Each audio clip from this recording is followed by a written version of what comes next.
So you mentioned before you spend, and actually I read or watched it today Hmm. when I was looking into neurology, that it's a field where you stay with your clients, could potentially for many years, True. right? Hmm. As opposed to other fields. So because you deal with people who have dementia Hmm. and some other deteriorating conditions potentially, Hmm. how difficult is it, or how, I'm assuming if you start with a patient who has mild dementia, if they Hmm. stick with you for 5, 6, 7 years, Hmm. now they probably don't even know your name. So Yeah. how do you deal with that? Yeah, it's it's hard, but it's mostly hard for the family more than anybody else, because it's the family that obviously has to deal with the day-to-day issues that occur because of a person becoming forgetful. The funny thing is, a patient who has real full-on dementia, when they come to see me, a lot of times either they're in denial that they have dementia, or they're not basically cognizant of it. It doesn't bother them, basically. So It's the one with dementia, it is never bothered by it. Well, I take it back. If it's a very, very early onset dementia, which is something that the new medications are being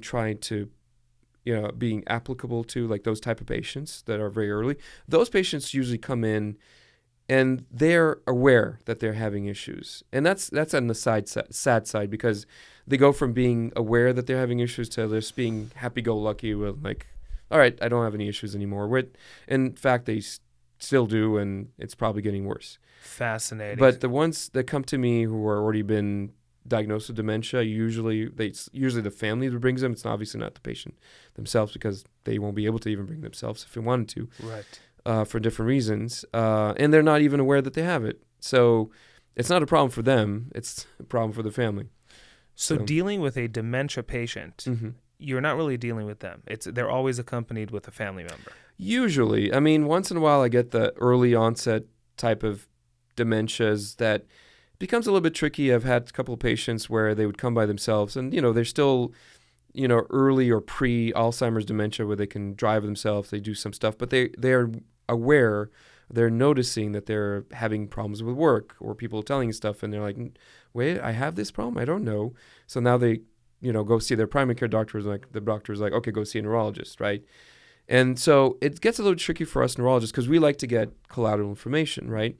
And so I always like to have, a family member, somebody who knows the patient well, of course, not just somebody who hasn't seen the person in a long time and doesn't know anything about their health. Right. But I have had a couple patients where unfortunately they're very hesitant to start having their loved one involved, because for different reasons, either they don't want them to get worried about them, or they don't want to show sign of weakness or something, pride, that kind of stuff. So it gets a little bit tricky, because obviously you want to do what's best for the patient, but if you're starting to feel like the patient can't take care of themselves, it gets a little bit dicey, Wow. legally kind of dicey, because if you feel like a person might be dangerous to self because they're not taking care of their medication, or or they'd say they're driving when they're not supposed to, for example. That's a common thing that we see. We as physicians, whether it's neurologists or not, doesn't matter. We have to report to the DMV, for example, if somebody, even in cases like seizures, for example, we by law, and every state is different.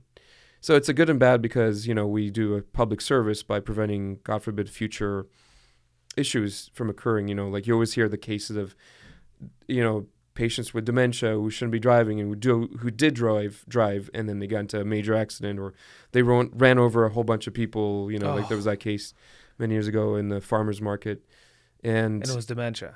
I mean, the guy had some cognitive issues, but I guess maybe the doctors didn't think it was that bad, but apparently it was.